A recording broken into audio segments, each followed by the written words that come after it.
Vi skal tale om de 4 grundlæggende regnearter. Inden for matematik, så kan vi grundlæggende 4 ting.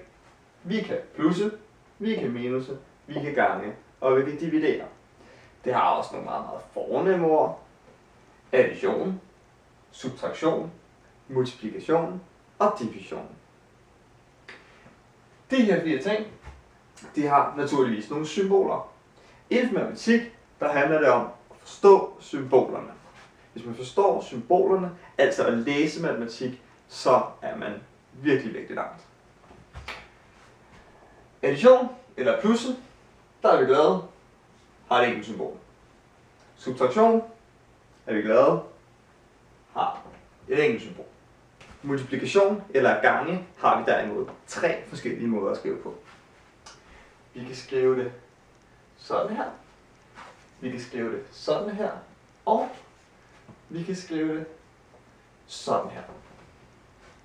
Jeg foretrækker helt klart den her måde, i og med, at hvis vi kommer til at skrive det her lidt for stort, men så kan det ligne et x, altså en ubekendt, og den her ligner en, der ikke kan finde ud af at bruge computer ordentligt. Division derimod, altså at dele, har også 3 måder. Vi kan skrive det sådan her, som vi kender det fra lomregneren. Vi kan skrive det som en skråstreg, eller vi kan skrive det som en brøkstreg. Jeg foretrækker helt klart brøkstregen, i og med, at hvis man ikke lige har en at styr på sine regneregler, og vi for eksempel skal plusse eller plusse, jamen hvad skal vi så i virkeligheden gøre først? Der er vi slet ikke i tvivl. Ved brøkstregen, står det soleklart, at vi skal dividere først. At plusse vil sige at lægge sammen.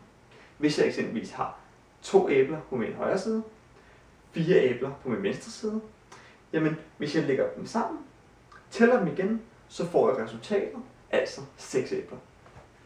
Så dermed er det blevet bevist, at 2 plus 4, det er nu engang 6. Det kan være fuldstændig ligegyldigt, om vi plusser det ene med det andet, eller omvendt.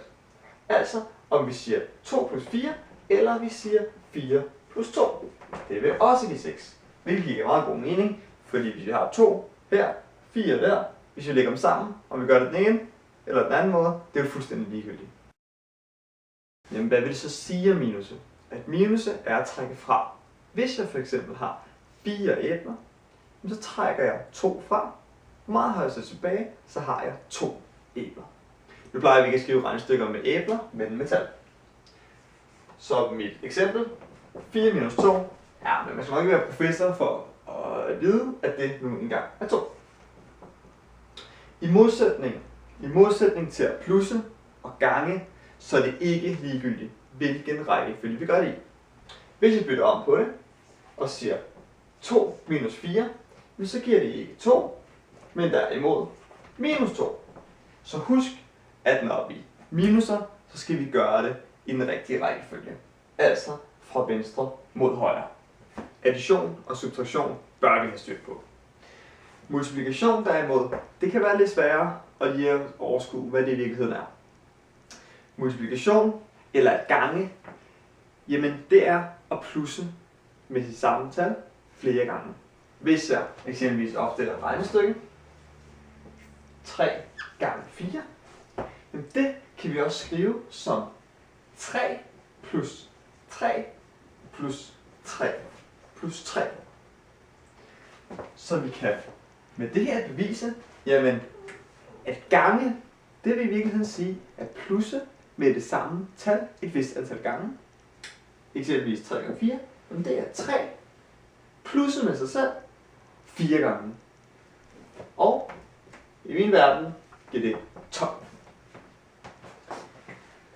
Hvis vi skal gå lidt dybere ind i vores fornemme termer, så kalder vi de 2 tal, der bliver ganget med hinanden, for faktorer.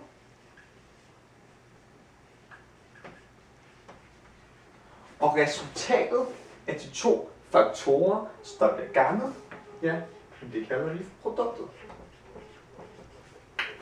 Som det er tilfældet med plus, så er det fuldstændig ligegyldigt, hvilken måde vi gør det på. Om vi ganger 3 gange 4, eller vi siger 4 gange 3. Resultatet bliver det samme. Det giver også god mening, fordi vi siger 3 gange 4, altså 3 plus 3 plus 3 plus 3, eller vi siger 4 plus 4 plus 4, ja, men så bliver det også 12. Så husk, når vi ganger, er rækkefølgen fuldstændig ligegyldig. At dividere vil sige dele i lige store stykker. Hvis vi tager et eksempel, hvor vi er 2 personer, vi er i besiddelse af 4 æbler, jamen så vil vi gerne vide, hvor mange æbler vi får hver. Det kan vi også skrive på matematiksprog, at vi tager 4 og dividerer med 2. Vi kan hurtigt finde ud af, men hvis vi er 2 personer, vi deler 4 æbler, så vil det sige, at vi hver især får 2 æbler.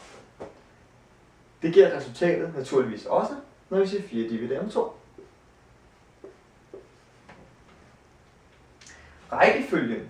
Rækkefølgen er afgørende, når vi dividerer.